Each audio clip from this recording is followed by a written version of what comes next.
মুখ্যমন্ত্ৰী হিমন্ত বিশ্ব শৰ্মাৰ ঘোষণাৰ পিছতে আজি বৰপেটা জিলাৰ বনিয়াকুছিৰ পঞ্চগ্ৰাম ৰাখখলাত সৰুক্ষেত্ৰী উন্নয়ন খণ্ডৰ পৰা প্ৰধানমন্ত্ৰী আৱাস যোজনা গ্ৰামীণ হিতাধিকাৰীক অনুমোদন পত্ৰ বিতৰণ অনুষ্ঠানৰ আয়োজন কৰা হয়।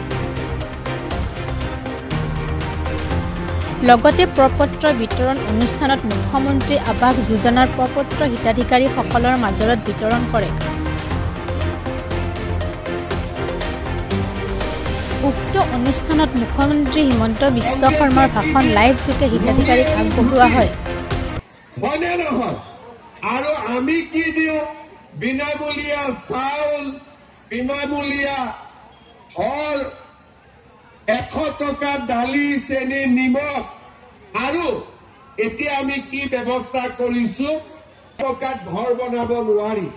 প্ৰধানমন্ত্ৰী ডাঙৰীয়াই একেকোবে এটা ঘৰৰ বাবে 1.5 লাখকৈ টকা দিয়া আৰম্ভ কৰিলে, বেছিকৈ দিয়া আৰম্ভ কৰিলে, লগত টয়লেট নিৰ্মাণৰ বাবেও পইচা দিব আৰম্ভ কৰিলে। মাতা কি ভাৰত মাতা কি। বহুত বহুত ধন্যবাদ। বৰপেটা LAC-ত 2997 জনক আজি হিতাধিকাৰীক এই অনুমতি পত্ৰ প্ৰদান কৰা হ'ব। তাৰ আনুষ্ঠানিকভাৱে আজি মুখ্যমন্ত্ৰী ডাঙৰীয়াই কৰাৰ পিছতে আমি ইয়াতেও 5 জনক আমি আনুষ্ঠানিকভাৱে ইয়াতে প্ৰদান কৰিলোঁ।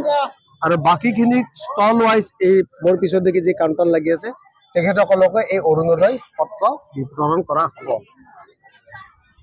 আৰু মাননীয় হিমন্ত বিশ্ব শৰ্মাই কৈছে কি যে আৰু যদি আমাৰ কেতিয়াবা বহুত মানুহ থাকে তেখেতসকলৰ বিভিন্ন কাৰণত যদি জিঅ'টেক হোৱা নাছিল, তেখেতসকলক আশ্বস্ত কৰিছে যে পৰৱৰ্তী সময়ত তেখেতলোকক অৰুণোদয়ৰ PMYৰ গৃহ দিব তেখেতসকলক। আৰু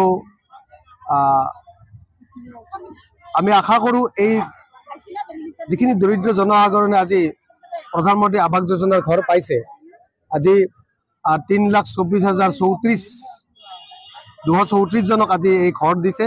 প্ৰথমত এই ধাৰাবাহিকতাটো অব্যাহত থাকিব।